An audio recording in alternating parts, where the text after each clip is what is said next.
Good morning. Thank you so much for tuning in to our Pray 40 Refuel devotional. We're in a brand new series here at Bayside, and hopefully you are enjoying it. And we want to talk to you about prayer for the next 40 days. My name is Jason Caine, one of the pastors here at our Blue Oaks campus. And what I want to talk to you about is what happens when you've been praying for something and you're frustrated by it because God seems to not be answering your prayer the way you want right away. This happens to me a lot of times in my life, that I'm praying for something and I'm hoping to get it, or I'm hoping that God changes the situation for me. But what do I do when he doesn't change the situation? I think Jesus gives us a clue to that when he gives us the model prayer that's found in Matthew chapter 6. He says, "Our Father in heaven." Don't miss those two words. It's essential that we realize that God is a God who resides and lives in heaven. In other words, he sees things from a completely different perspective than the perspective we see them from.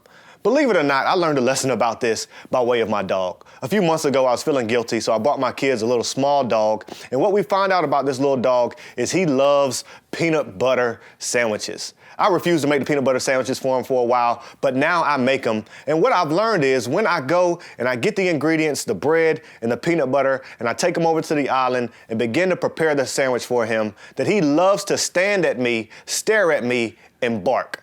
He barks at me nonstop. He claws at my legs because I'm not moving fast enough for him. I'm not giving him what he wants with enough speed. While I'm preparing something for him, he's got a little attitude and he's complaining and he's barking and he's chirping and he's upset because what he wants, he isn't getting fast enough.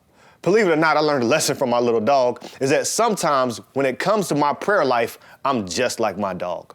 God is in heaven preparing something for me, and I'm here down on earth griping and complaining and moaning because I'm not getting it fast enough. What if for the next 40 days you made a decision to say, God, I'm going to trust you that you live in heaven. You know more than I know. You have more wisdom than I'll ever have, and I'm going to trust that you're going to give me exactly what I need when I need it.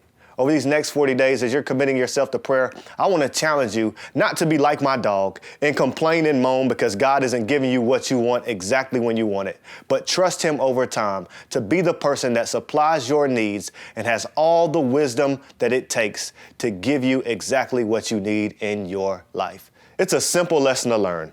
God in his time will give you exactly what you need, but the question is, will you trust him? Over the next 40 days, make a commitment to trusting God, to giving you what you need exactly when you need it. Thanks so much for tuning in. See you this weekend.